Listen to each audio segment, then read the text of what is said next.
Struggles are hitting soybean farmers as the harvest season gets underway. Yeah, they've lost billions of dollars in sales already this year, and there's no end in sight for those losses at this point. Fox 9's Corn Hoggard looks at how this is impacting local farmers. There's a lot of pain going on the countryside right now. Farmer Chris Gould is talking about how China is not buying American soybeans from the fall harvest, costing U.S. farmers billions of dollars. China, which was once the U.S.'s largest customer, is buying soybeans from Argentina instead, as it remains in a trade dispute with Washington. China is definitely going elsewhere to the extent that they can. I assume that at some point they'll buy some U.S. soybeans, but so far it's a goose egg for the 25 crop.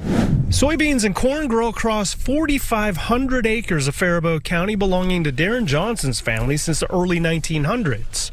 We've been around for quite some time. But the landscape keeps changing. The message is we need our government to do their job, which is not write emergency aid checks to us, but to promote worldwide trade so we can earn our income like we need to. China hasn't bought any soybeans from the U.S. this year. Maddie France joins us in studio to show us what's causing that change and how it's affecting farmers in our area. From 12 billion to zero. Where are they buying the soybeans? Brazil. You see, we lost 42% of our market share in the first tariff war.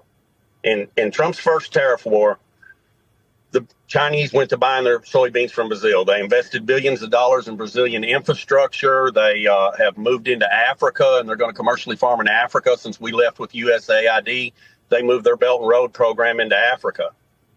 So we've pretty much lost the Chinese market share. If we got 100% of the soybean business, Katie, for every country in the world except for Brazil and Argentina, we would still only have half the soybean business that China is. Something quiet but powerful is happening across America's farmland.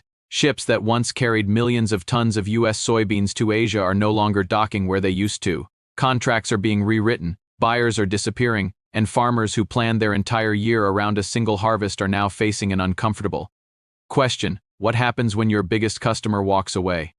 As China turns its back on U.S. soybeans, the impact is spreading far beyond ports and trade charts straight into rural communities, balance sheets, and the future of American agriculture. Why did China make this move now?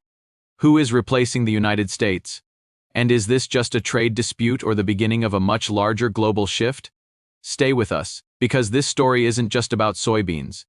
It's about leverage, power, and who really controls global food supply. For decades, the relationship seemed unbreakable. American farmers planted soybeans with confidence, knowing that across the Pacific, demand was steady, massive, and reliable. Year after year, China absorbed a huge share of U.S. soybean exports, feeding livestock, fueling food industries, and anchoring entire farming economies in the American Midwest. Soybeans weren't just another crop, they were a foundation. Land was leased based on soybean prices. Equipment loans were calculated around soybean revenue. Entire rural towns depended on the rhythm of planting, harvesting, and exporting this single commodity. And then, slowly at first, that rhythm began to change. Orders softened, shipments slowed, and eventually, buyers stopped calling. China didn't make a dramatic announcement. There were no emotional speeches or sudden embargoes. Instead, the shift unfolded quietly through purchasing decisions, new contracts elsewhere, and long-term supply arrangements that bypassed the United States altogether. From the outside, it looked technical. From the inside, it felt personal, because when a buyer of that size pulls back, the shock doesn't stay at the top, it moves downward fast. Prices began to wobble, storage bins filled up, farmers who expected strong export demand suddenly found themselves competing in oversupplied markets, and unlike financial institutions or global corporations, farmers can't pivot overnight. A field planted is a commitment, a harvest can't be paused, and debt doesn't wait. What made the situation more unsettling was the realization that this wasn't just a temporary dip. China wasn't simply waiting things out, it was restructuring. Over the past several years, Chinese buyers had been actively diversifying supply chains, locking in long-term soybean imports from other countries, investing in overseas agriculture, and reducing reliance on any single supplier. This wasn't retaliation in the short term, it was insulation for the long term. From China's perspective, food security is strategy. Dependence is vulnerability, and in a world of trade disputes, sanctions, and geopolitical tension, reducing exposure to one dominant supplier makes sense, but for American farmers, the logic didn't. Soften the impact. Because while global trade can adjust with spreadsheets and shipping routes, farming operates on seasons and soil. By the time the shift became obvious, millions of acres were already planted, and that's when the pressure really began to build. Government support programs tried to cushion the blow, but aid is not the same as a market. Subsidies help survive a season. They don't replace lost demand, and many farmers understood something deeper was happening. This wasn't about winning or losing a trade negotiation. It was about losing position. When China redirected its soybean imports, it sent a signal to global markets. The United States was no longer indispensable. And once that perception changes, rebuilding trust is far harder than breaking it. Other producers stepped in quickly. Countries with expanding agricultural sectors increased output.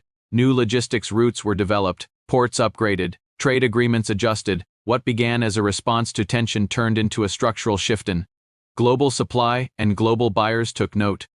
Because food, unlike many commodities, is always needed. The question is not whether demand exists but who controls supply when politics get complicated. This is where the story moves beyond soybeans. Agriculture has always been power. The ability to feed populations shapes alliances, stability, and influence.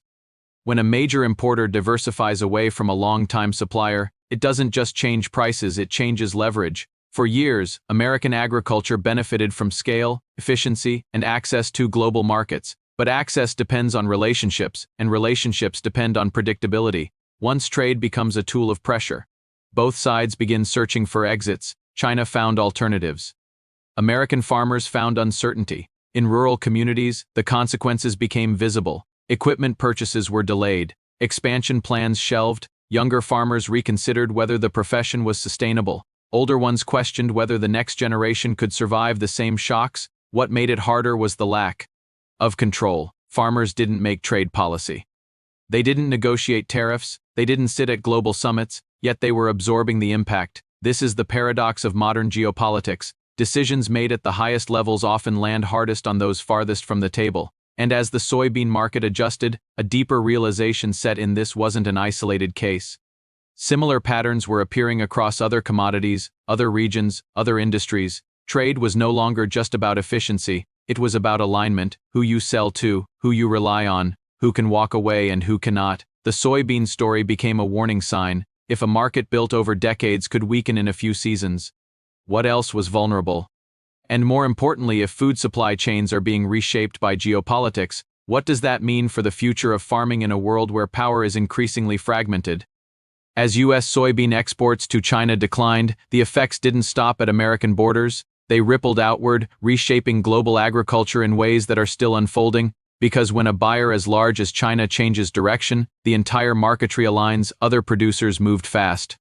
Countries with expanding farmland, lower production costs, and growing export ambitions began increasing soybean output. New trade corridors formed, ports were expanded, long-term supply contracts were signed, some stretching a decade or more into the future. What started as a response to uncertainty turned into opportunity. For these suppliers, China wasn't just a customer, it was an anchor. Stable demand justified investment. Farmers planted with confidence. Governments supported export infrastructure knowing demand was locked in. And once those systems are built, they don't disappear overnight. This is the challenge now facing U.S. agriculture. Even if trade relations improve, markets rarely snap back to their old shape. Buyers who have diversified rarely reverse course completely. Dependence, once broken, stays broken. Meanwhile, global trading dynamics continued to evolve. China accelerated efforts to secure food supply beyond open markets. Investments flowed into overseas agriculture. Storage capacity expanded. Strategic reserves were strengthened. The goal wasn't short-term price control, it was resilience.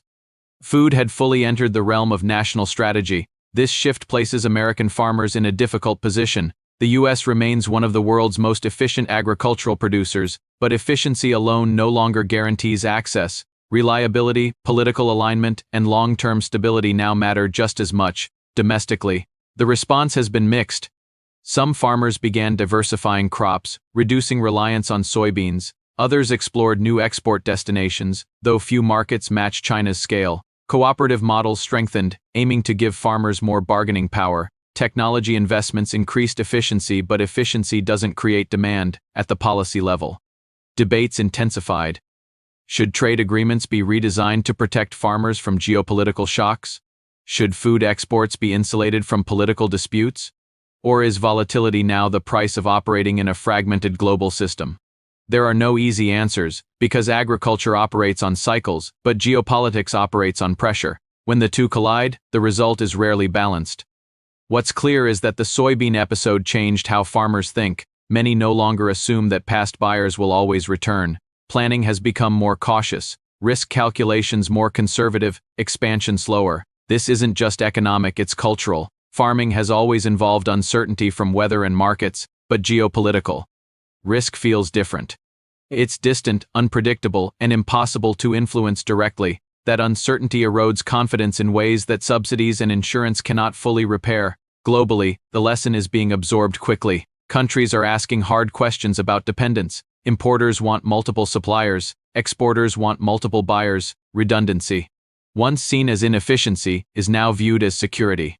This is the new logic of global food trade, and in that system, no single country holds the same leverage it once did. For the United States, this moment is a crossroads. Agriculture remains a strength, but its role as a geopolitical asset is being tested. Rebuilding trust with major buyers will take time, consistency, and restraint.